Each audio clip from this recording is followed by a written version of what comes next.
심층적으로 수박 겉핥기로 공부를 하다 보면은 생사람을 많이 잡아요. 사람을 많이 잡습니다.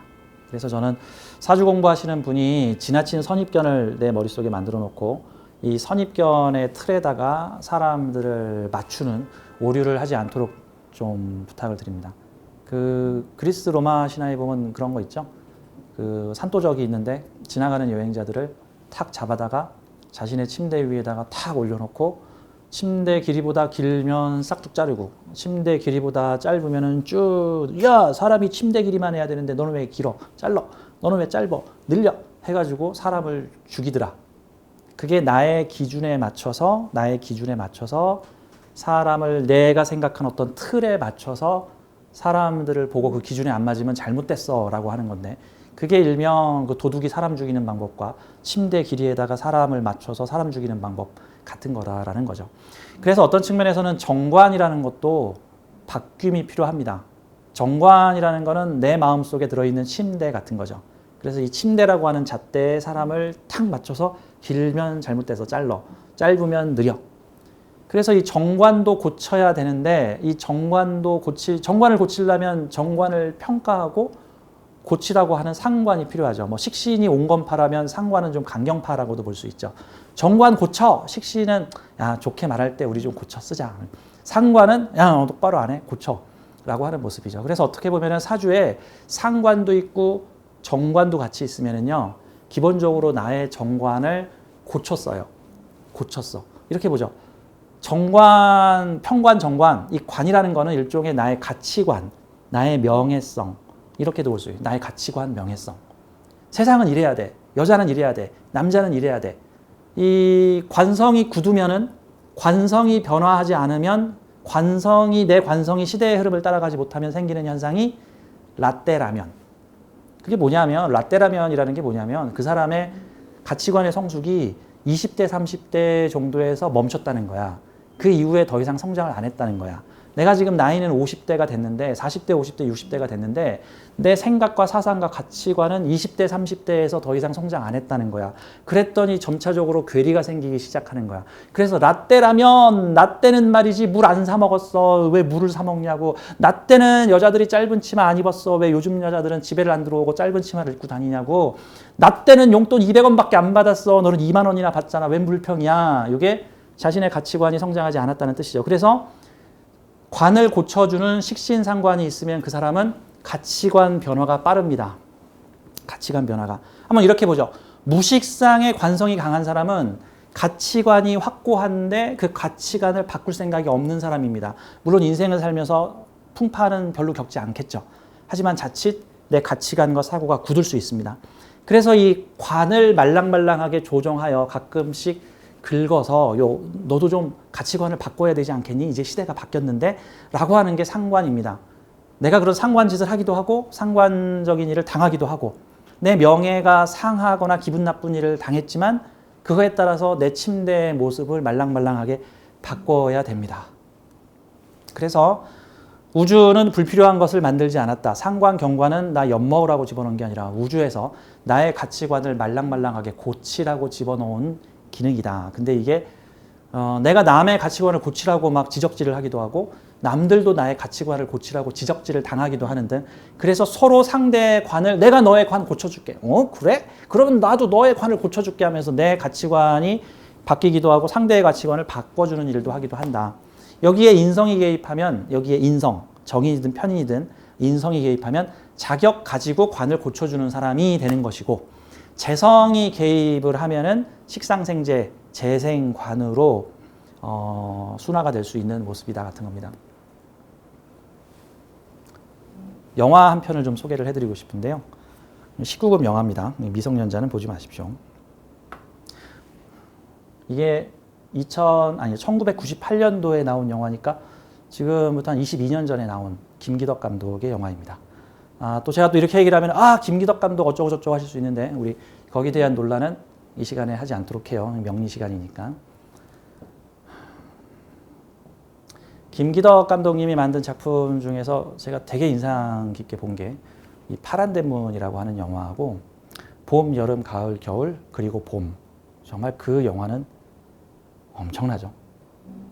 여러 번 보면 볼수록 진국이 우러나오는 이야기입니다.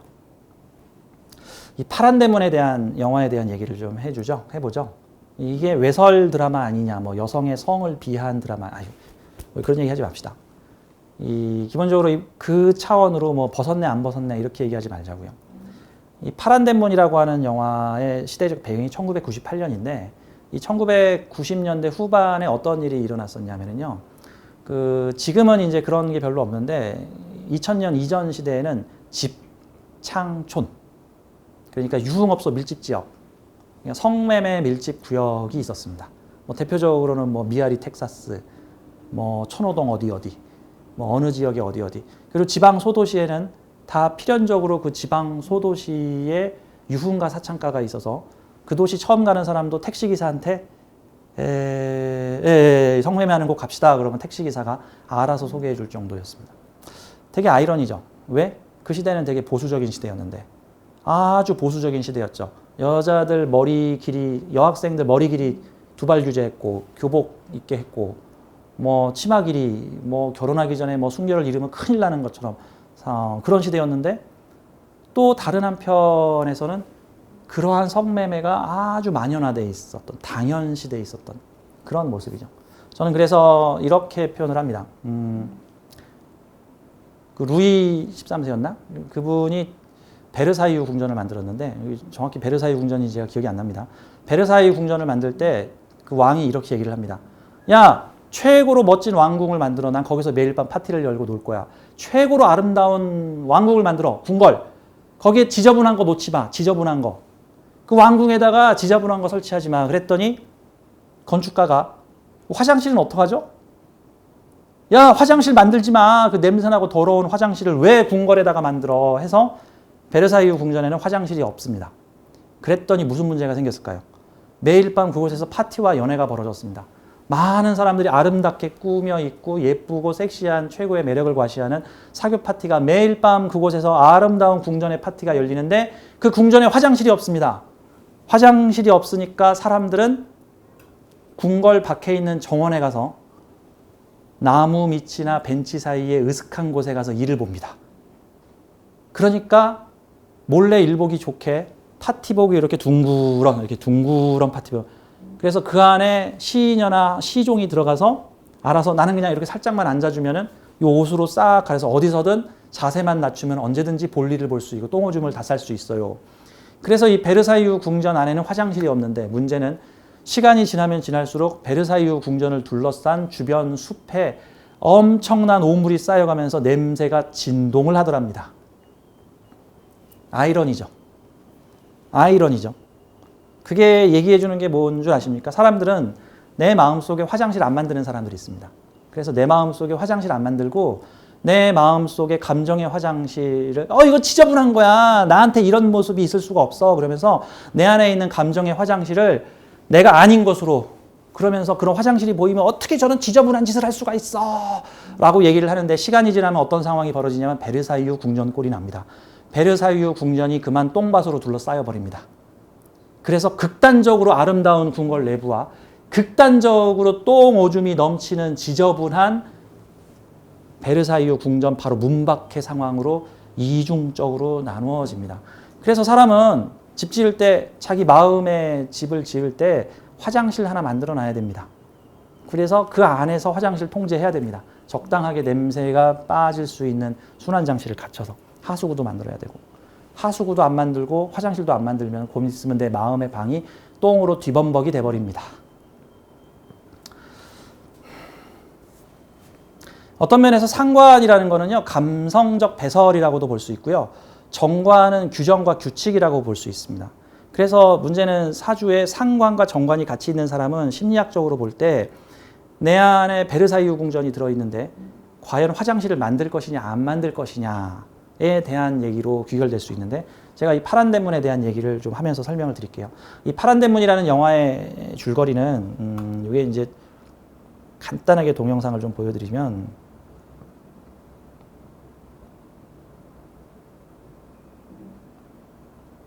유튜브에서 파란 대문의 영화를 검색을 하시면 이 영화 스토리 줄거리를 소개해주는 유튜브 내용들을 많이 볼 수 있습니다. 서글프게 울고 있는 진아는요. 이 파란 대문이라는 영화에 보면 이런 내용이 나오죠.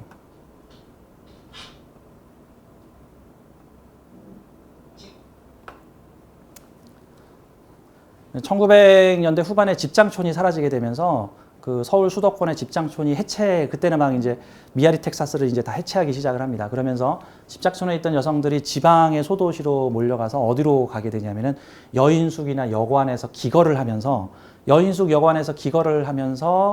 그곳에서 성매매를 합니다. 즉 여인숙에 숙박하는 남자 손님들이 아가씨 한 명 불러주세요. 그러면은 그 여인숙에 상주하고 있는 여성이 들어가서 성매매를 하는 상황인데 이 집 파란 대문이라고 하는 이 여인숙 안에 파란 대문이라고 하는 이 여성이 몸을 파는 일을 하고 있고 그 파란 대문이라는 울타리 안에 주인집 딸이 바로 여기 있는 여자분. 주인집 여자는 서울에서 정규대학을 다니고 있는 여대생. 근데 똑같은 동갑 나이를 가지고 있는 여자는 그 집에서 몸을 팔고 있고 똑같은 나이를 가진 그 집 주인 딸은 여대생입니다. 이분이 아버지고요. 방학을 맞이해서 서울에 가 있던 대학생 딸이 집으로 돌아왔습니다. 근데 나랑 똑같은 나이 친구 같은 여자가 자기 집에서 성매매를 하고 있습니다. 여자 주인공은 견딜 수가 없습니다. 어떻게 우리 집에서 여자가 몸을 팔고 있어? 지저분해, 더러워. 어떻게 남자들은 다 여자만 만나면 어떻게 밤에 잘 생각만 해? 이 여자는 되게 금욕주의자입니다. 그래서 남자친구가 있는데 같이 하룻밤 보내자 그래도 그때마다 남자친구 따귀를 때리면서 결혼하기 전까지는 몸을 허락할 수 없어! 라고 하는 원리원칙주의자입니다. 예전에는 그런 경우들이 많았죠. 요즘엔 좀 이상하지만. 자, 원리원칙주의자입니다. 자, 그 집에 있는 여자가 나랑 똑같은데 몸 파는 여자야. 그래서 이 두 여자가 갈등을 겪습니다. 한 명은 정관을 상징하고 있고 한 명은 상관을 상징하고 있습니다.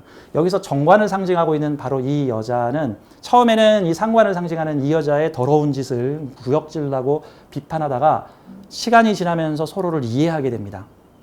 우리는 이렇게 생각해 볼 수 있습니다. 결론적으로 이 영화의 맨 마지막 장면은 둘인 친구가 되고 서로를 이해하게 되고 즉 정관이 상관을 이해하고 상관이 정관을 이해하게 됩니다. 둘은 서로 이해하게 되고 이 영화의 마지막 장면은 이 몸을 파는 여자가 몸이 아파서 잠시 쉬고 있는데 손님이 와서 여자를 찾으니까 이 여자 주인공, 여대생, 정관적인 여자 주인공이 내가 친구 대신 이 남자 손님을 내가 받을게 해서 대신 남자 손님을 대신 받는 장면으로 이 영화의 끝은 마무리됩니다. 파란 대문이라는 것은요, 기본적으로 내 마음의 울타리를 의미합니다. 근데 내 마음의 울타리 안에 상관도 있고 정관도 있습니다. 베르사유라는 궁전 안에다가 아름답고 예쁘고 멋있고 화려한 것만, 정관적인 것만 탁 집어넣고 야, 상관 빼, 화장실은 만들지 마. 그랬더니 그 시간이 지나서 베르사유 궁전은 똥밭이 됩니다. 즉, 내 안에서 특정한 에너지는 나로 인정하고 특정한 성분은 내가 아니야, 이건 내가 아니야 이러면 나중에 해리성 장애가 발생을 합니다. 이놈도 됐다가 저놈도 됐다가 술 먹으면 이 사람 됐다가 술 안 먹으면 이 사람 됐다가 낮에는 이 사람이 됐다가 밤이 되면 이 사람이 됐다가 이 사람 만날 땐 이 사람이 됐다가 저런 환경에선 저런 사람이 됐다가 해리성 장애죠. 이것들 중에 방어 기제인데 자, 뭐 그런 모습인데요. 이 파란 대문이라는 영화를 보면서 느낀 거는 저게 한 사람 마음속에 들어있는 서로 상반된 두 마음. 저게 서로 분리되어 있으면은 이거는 옳고 이거는 그르다. 하지만 결론적으로 둘은 통합돼야 한다. 내 안에 있는 상관도 인정하고 내 안에 있는 정관도 인정하라. 이거 서로 인정하지 못하면 나중에 세력이 약한 애가 그림자 아이가 돼버립니다. 내 안에 그림자, 내면 그림자. 그리고 이 내면 그림자는 인생을 살면서 무수한 사건, 사고들을 만들어냅니다. 현실로 나타나기 시작을 하는 거죠. 자, 지난 시간에 이어서 상관경관에 대해서 공부를 하고 있는데요. 자, 정관이 굳어버리면, 즉 상관을 통해서 자극을 받지 않으면 정관도 굳어버립니다. 가치관이 변하지 않을 수 있죠. 하지만 가치관도 변해야 됩니다. 궁극적으로는 그래서 모든 가치를 내려놔야 됩니다. 어떤 면에서는요, 사주에 상관, 경관이 있는 사람들이 융통성이 더 좋습니다. 오히려 상관경관 없는 사람들이 사고가 되게 굳어버리는 경우 있습니다. 저같이 무식상에 정관 올리고 있는 사주들, 즉 식상을 쓰지 않고 정관을 올리고 있으니까 한 번 굳어진 나의 가치관이 변하지 않을 수 있는 사람입니다. 저 같은 경우도 운에서 들어오는 상관경관이 들어올 때마다 아주 그냥 들썩들썩하는 충격적인 일들을 많이 겪었습니다. 뭐 구설 시비에도 휘말리고 뭐 욕도 들었다가 막 뭐 억울한 일도 당했다가 막 경찰서도 들락달락 거렸다가, 하지만 그렇게 한 번씩 상관경관이 지나가고 나면은 그 운에서 저는 많은 걸 배웁니다. 당시에는 죽을 맛인데, 운을 겪을 땐 죽을 맛인데 운이 지나고 나서 몇 년 지나고 나면 그 사건 때문에 내 가치관이 변했구나. 내가 그래서 내려놨구나. 내가 그래서 욕심내지 않게 되었구나. 나도 변했구나. 나를 성장시키는 운이었구나. 라고 저도 배우게 되는 거죠.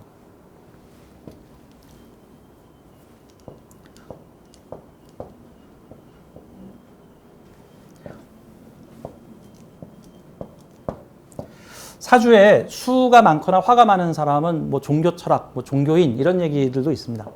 뭐 저는 주로 실전 사주 시간에 수가 많은 분들을 많이 소개해 드렸는데요. 오늘은 좀 화가 많으신 종교인을 좀 소개를 해 드릴까 합니다.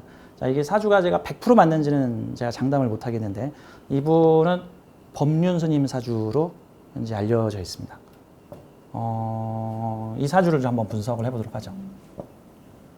다만 법륜 스님처럼 큰 영향을 미치는 사람들은 사회, 대중사회에 큰 영향을 미치는 지도자 같은 분들은 일반적으로 범인이 아니에요. 일반인들이 아닙니다. 일반 사람들이 아니라 보통 그런 분들은 신의 도구가 되시는 분들입니다. 신의 운명 개입을 받고 있는 분이에요. 신의 도구가 돼 있는, 영성 용어로는 유저가 개입하신 분입니다. 유저. 이 세상을 게임판이라고, 시뮬레이션 게임이라고 보게 되면은 이 세상을 움직이고 있는 사람을 게임에서는 유저라고 얘기를 하죠. 유저가 직접 조종하고 있는 사람, 이거를 신의 운명 개입 받는 사람이라고 보는데, 이런 분은 보통은 그런 유저의 직접 조종을 받고 있는 분입니다. 영성 용어에서 이런 게 있어요. 그 내부 의도와 외부 의도라고 하는 말이 있어요. 이게 트랜서핑이라고 하는 유명한 책이 있는데, 이 트랜서핑이라는 책에 보면은 외부 의도와 내부 의도가 일치할 때 우주는 내 뜻대로 움직인다라고 얘기합니다. 여기서 외부 의도는 신의 뜻이고요. 내부 의도는 나의 뜻입니다.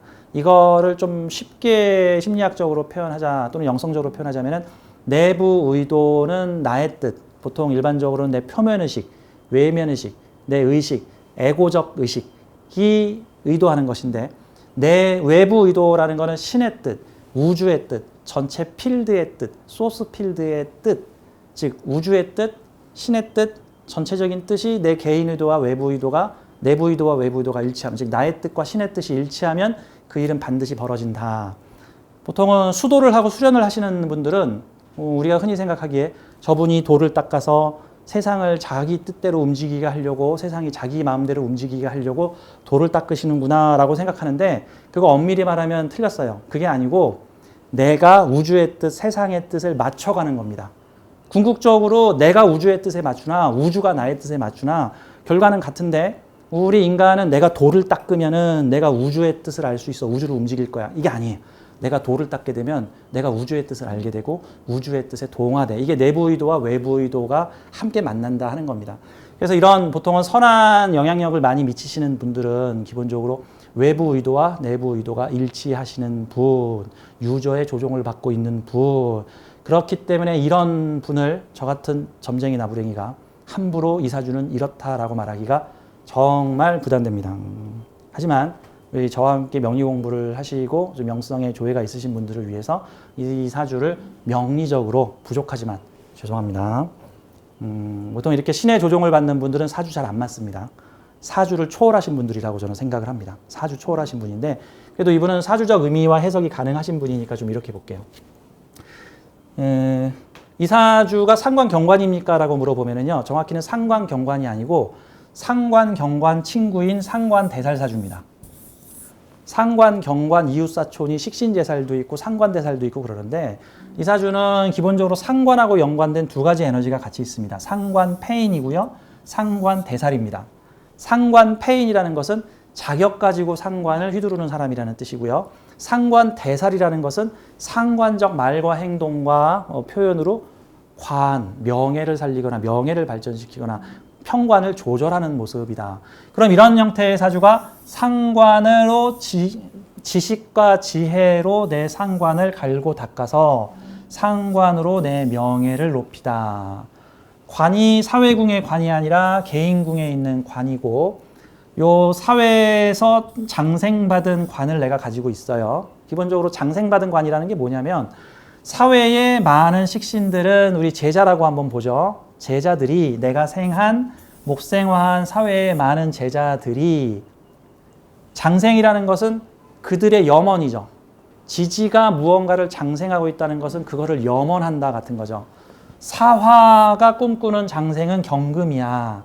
제자들은 나에게 이러한 명예를 가졌으면 좋겠다라고 얘기를 하는데 그러한 명예를 내가 가지고 있죠. 보통 이렇게 사회국으로부터 장생받는 편관을 내 뒤통수에 가지고 있는 경우는요. 나의 말과 행동과 언행이 상당히 부담스러우신 분이에요. 왜? 내가 조금이라도 실수를 했다가는 어떻게 스님께서, 어떻게 대사님께서, 어떻게 훌륭하신 분이 그런 행동을 하실 수 있으십니까? 근데 사회의 식신들이 내가 정관 쓰는 거 가지고 만족을 못해. 평관 쓰래. 야, 정관 가지고 누구 코에 붙입니까? 평관을 쓰십시오. 라고. 그러면 사회의 사람들에게 사회로부터 장생받는, 사회로부터 기대받는 명예를 가진 갑목이라는 뜻입니다. 그쵸? 갑술이 원래 갑목계에서는 도사간지로 봐요. 이게 가을산에 핀 고목이라 그래서 보통 이런 형태의 이게 바짝 메마른 갑목을 이제 사목이냐 생목이냐 보통 이렇게 표현을 할 때 보통 이런 나무들은 형태는 생목보다는 사목이라는 표현을 많이 씁니다. 생목하고 사목은 무슨 차이가 있습니까? 이 갑목은 생목과 사목으로 분류할 수 있고 물론 중간에서 생목이기도 하고 사목이기도 한 어정쩡한 것도 있어요. 저 같은 경우는 생목도 되고 사목도 되죠. 갑이는 생목이고 제 뒤에 있는 갑술은 사목이니까 저 같은 경우도 두 가지 성격 가지고 있는 이 사주는 사목적 성향이 매우 강하죠. 사회 이게 한여름에 불타오르는 땅 위에 솟아오른 갑목이다. 뭐 이렇게 볼 수 있으니까 이 사주는 사목입니다. 사목이 평관을 가지고 있으면은요 마치 설악산 1500m 정상에 있는 1000년, 2000년 된 죽은 고목 같은 겁니다. 상징적 존재라는 겁니다. 갑목이 사목이 되면 상징적 존재가 사람으로 안 보이고 뭔가 상징적 존재로 보인다는. 생목은 마치 인간애가 뛰어난 뭐 종교인 같은 경우는 사목이라 그러면 상징적 존재성을 가지고 있는 사람이다. 그럼 이 사주는 불타오르는 화해 사회, 사회에 불타오르는 소돔과 고모라 같은 사회에 상징적 인물이 된다. 사람들이 기대하는 평관을 올렸다. 사회에 이건 제자들도 되죠. 사회의 제자들의 기대를 한 몸에 받는 명예를 가지고 있는 사람이다. 시상평관이라는 것은 자기 통제력이 있는 사람이다. 자기가 스스로 사회궁에서 나를 통제하는 게 아니라 내가 스스로 일주나 시주에서 관을 가지고 있는 경우는 내가 스스로 통제하다라는 그리고 내 개인적 명예를 높이다. 같은 기대를 한 몸에 받는 명예를 가진 사람이다. 이 사주에서 상관폐인이라는 것은요. 나의 상관은 정인의 자격, 국가적 정인, 제자들의 인정을 받은 말과 행동을 하는 사람이다. 근데 여기서 술토가 사술 원진기문을 가지고 있죠. 술토가 사술 원진기문인데 뒤에 오화로 종결이 됩니다. 이게 무슨 뜻이냐면은 해수나 사화는 생지의 수나 생지의 화예요. 그러면 생지의 수인 해수는 막 파도치고 굽이치고 흘러가는 물이라는 뜻이고 생지의 화인 사화는 굽이치고 흘러가는 불이라는 뜻입니다. 막 파도치고 나는 움직일 거야. 사유학금으로 생지는 움직이는 역동력을 가진 불입니다. 식신이 역동력을 가지고 있으니까 되게 의기 있게 뭔가를 해볼 거야. 근데 식신이니까 베풀고 기르고 키우고 나누고 말하고 행동하고 표현하고 이게 역동적으로 일어나고 있는데 술토인 나는 그러한 불의 모양을 갖춰주고 있습니다. 자, 술토는 화를 보면은요, 야, 내가 이렇게 술토의 모양을 만들어줄 테니까 요 모양에 맞춰서 요 불이 들어와. 그래서 이 술토를 난로라고 표현을 하죠. 술토를 난로. 사화와 오화가 있는데 오화는 난로 전용 불, 조용해진 불, 잠잠해진 불.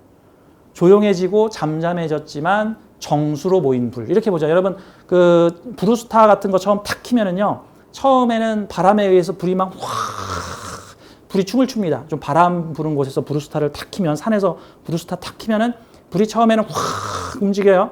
그러다가 조금 시간이 지나면은 불의 사이즈가 작아지면서 강해집니다. 그러면서 파란 불이 나오죠.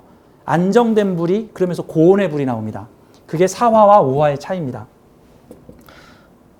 막 활활 불타오르는 사화를 술토가 난로라 그랬죠. 난로가 와서 난로 속에다 이 불을 집어넣어서 불의 모양을 갖춰주려고 하는데 이 사화는 자꾸 불 밖으로 나오려고 하는 불입니다.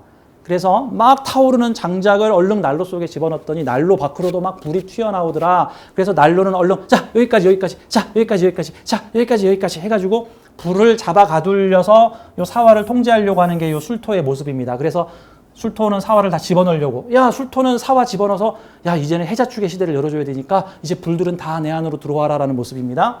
근데 이사주는 사화 집어넣고 오화를 끄집어냅니다. 이게 뭡니까? 이 식신이 열의가 가득한 경거망동한 행동이다라고 본다면 이 오화는 내가 모양을 갖춘 잔잔하고 강인하지만 아주 온도가 높은 불 같은 겁니다. 정수로 모아놓은 불입니다. 사술이 오술로 가다.